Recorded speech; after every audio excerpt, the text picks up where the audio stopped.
मेरे प्यारे मलेरकोटला वासियों, ਤੁਹਾਡੇ ਨਾਲ ਮੁਖਾਤਬ ਹੋ ਕੇ ਅੱਜ ਮੈਨੂੰ ਬਹੁਤ ਖੁਸ਼ੀ ਹੋ ਰਹੀ ਹੈ। ਸਭ ਤੋਂ ਪਹਿਲਾਂ ਤਾਂ ਮੈਂ ਆਪਣੇ ਦਿਲੋਂ ਤੁਹਾਡਾ ਸਭ ਦਾ ਧੰਨਵਾਦ ਕਰਦੀ ਹਾਂ ਕਿ ਕੋਵਿਡ ਵੈਕਸੀਨੇਸ਼ਨ ਜਿਹੜਾ ਕਿ ਸਾਡੇ ਜ਼ਿਲ੍ਹੇ ਦੇ ਵਿੱਚ ਜਿਹਦੀ ਪ੍ਰਤੀਸ਼ਤਤਾ ਬਹੁਤ ਘੱਟ ਸੀਗੀ ਔਰ ਇਹ ਮੇਰੇ ਵਾਸਤੇ ਆਂਦਿਆਂ ਹੀ ਇੱਕ ਚਿੰਤਾ ਦਾ ਵਿਸ਼ਾ ਹੋ ਗਿਆ। सो उस विच तुसी सारिਆਂ ने बहुत भरवा ਹੁੰਗਾਰਾ दिता है। मैनू तुहाडे सब ते मान है कि तुसी मेरी गल ते गौर किया। साडियां सारियां जिहड़ियां हेल्थ टीम सी, साडे सारे जिहड़े NGOs, सरकारी कर्मचारी और बहुत सारे साडे अहम वर्कर जिहड़े कि स्ट्राइक वगैरह ते सी, उन्हां दी अनुपस्थिति विच, उन्हां दी गैर हाज़री विच भी असी सारिਆਂ ने मिल के और तुहाडे सहयोग नाल असी अपने जिले की प्रतिशतता नूं वधाया है। मैं तुहानूं दसना चाहांगी कि इस मुहिम की शुरुआत दे विच अपने जिले विच पहली जिहड़ी डोज है वैक्सीन की वो सिर्फ 52% सी ते दूजी डोज सीगी 16.7%। और आपां जिन्ना सारिਆਂ ने इस चीज़ की महत्ता नूं समझिया और अपनी जिंदगी नूं सुरक्षित करन लई एक अपनी समाजी जिम्मेवारी नूं भी समझदे होया असी जिस तरीके नाल इस मुहिम विच पार्टिसिपेट किया, तां मैं मान नाल कह रही हाँ कि ये 52% तो आपां 4% हो वधा लिया है ते हुण आपां 56% हो गए हैं। इसे तरह ही जिहड़ी दूजी डोज है वो पहले 16.7 सी जो कि वध के हुण 22.1 हो गई है। सो ये मुहिम एक महीने वास्ते सी, लेकिन असी किसी भी तरह ये नहीं कहना कि साडी मुहिम खत्म हो गई है। साडी मुहिम चलती रहेगी जदों की तक अपने जिले का एक वासी है वो वैक्सीनेट नहीं हो जाता। सो ये तो पहली गल सी कि असी वैक्सीनेशन नूं जिहड़ी मुहिम सी उहदे वास्ते असी पार्टिसिपेट किया। सब NGOs ने भी और प्राइवेट सैक्टर के जिहड़े साडे डॉक्टर्स ने, जिहड़े साडी नर्सिंग कॉलेज के स्टूडेंट्स वगैरह ने इस मुहिम विच मोहरी बन के इसनूं कामयाब बनाया, तो मैं उन्हां सब का धन्नवाद करनी हाँ। दूसरी गल ये है कि इस वैक्सीन नूं असी हले नैशनल प्रतिशत तो उपर ले जाना है। मैं चाहनी हाँ कि साडे जिले का एक नागरिक है वो सुरक्षित होए। एक तो वैक्सीन वैसे ही लगवानी बहुत जरूरी है क्योंकि हुण दा समा है वो सारा ही इस तरह की वायरसेस का समा है। सारे विज्ञानियों ने ये जांच की है, खोज की है कि आने वाले समय में कोई ना कोई वायरस चलता रहेगा।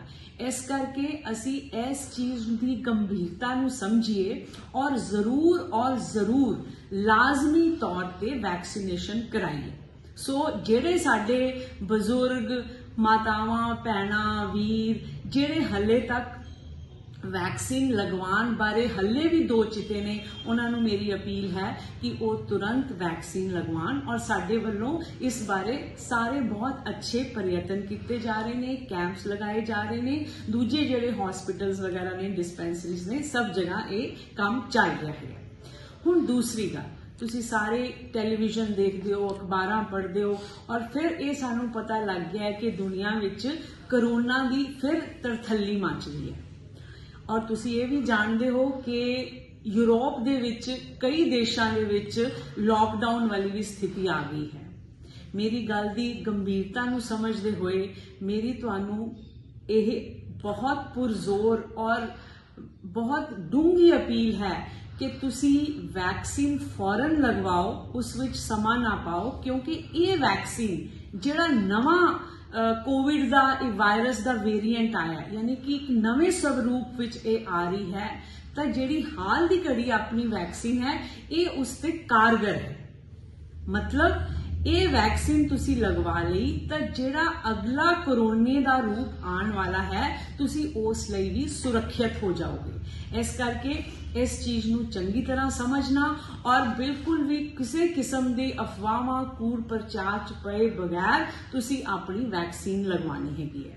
सो हुण अगली जिहड़ी गल साडे सामने आंदी है कि ये इस टाइम जिवें दुनिया इस ते स्टडी हो रही है ये एक नवी चीज उभर के आ रही है जिस बारे वर्ल्ड हेल्थ ऑर्गेनाइजेशन और दुनिया भर के जिहड़े विग्यानिक ने वो खोज कर रहे हैं, क्योंकि ये नवीं चीज़ां ने, इस करके उन्होंने खोज चल के ही उहदे जिहड़े नतीजे कढे जाएंगे कि ये कितना माड़ा है कितना चंगा है। लेकिन हाल की घड़ी तक ये चीज पता लग चुकी है कि ये जिहड़ा हुण नवा वेरिएंट आ रहा है जिन्हों ओमनीकरोन कहते हैं, ये बहुत ज्यादा तेजी नाल फैलदा है।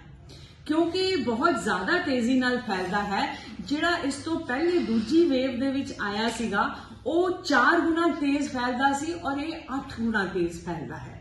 सो इस तरह सानू इस चीज की गंभीरता नू समझना बहुत जरूरी है और वो जिहड़े तौर तरीके असी हुण छड्ड चुके हैं, जिस चों की सब तो पहले है मास्क। सो असी मास्क दोबारा लगाना शुरू करना है। जिहड़े भी कोरोना वेले सानू चीज़ां दसियां गईयां सी, हाथ धोना, सोशल डिस्टेंसिंग, क्राउड्स भीड़ ना करना, वो सारे सानू चेते रखने पैने हैं। असी जे इन्हां चीज़ां नू चेते नहीं रखिया तो फिर वो जिहड़ा है ना, जिन्हों कहते हैं कि इतिहास अपने आप नू दोहरा सकता है। इस गल ते असी सारे रंजीदा हाँ, शर्मसार हाँ और दुखी हाँ कि साडे जिले च किन्नियां जानां गईयां ने। मेरे को जिहड़ी फिगर है 156 के करीब लोगों दी जानां चलियां ने। असी कदे नहीं चाहांगे कि एक भी होर व्यक्ति भी साडे जिले विच जान जाए। सो इस करके तुसी मेरी गल नू पूरी गंभीरता नाल लैके और अपना उस हिसाब नाल अमल करना है। तो एक तीजी गल जिहड़ी है वो ये है कि सरकार वालों ये ऐलान किया गया सी कि जिहड़े भी परिवारां विच कोरोना करके मौत हुई है उन्होंने सरकारी मुआवजा दिता जाना है। सो वो मलेरकोटला को साडे कोल फंड्स आ गए ने। फिलहाल साडे कोल 3 केस आए सीगे। तो मैं इस अपील करदी हाँ इस माध्यम तो कि तुसी सारे दे सारे जिहड़े हैगे है वो साडे कोल अपने फॉर्म भरो। उस बारे जिहड़ा है मैं अलग तौर पे सूचना कर रही हाँ कि किस तरीके नाल वो कीता जाना है। साडे ADC सुखप्रीत जी जिहड़े ने वो ये सारे काम नू देखणगे। तुहाडे कोल तहसीलदार, पंचायत सैकटरी वगैरह आके ये सारा जिहड़ा है वो फॉर्म भरवाएंगे।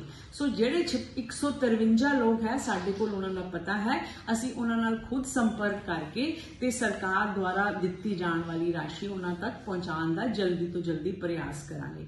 इस तो इलावा जे कोई होर भी इस तरह के व्यक्ति हैं जिहड़े कि इस 156 विच शामिल नहीं हैं, उन्हां दी भी पूरी तरह तसल्ली बख्श जांच करन दे बाद उन्हां दा केस भी देखा जा सकता है।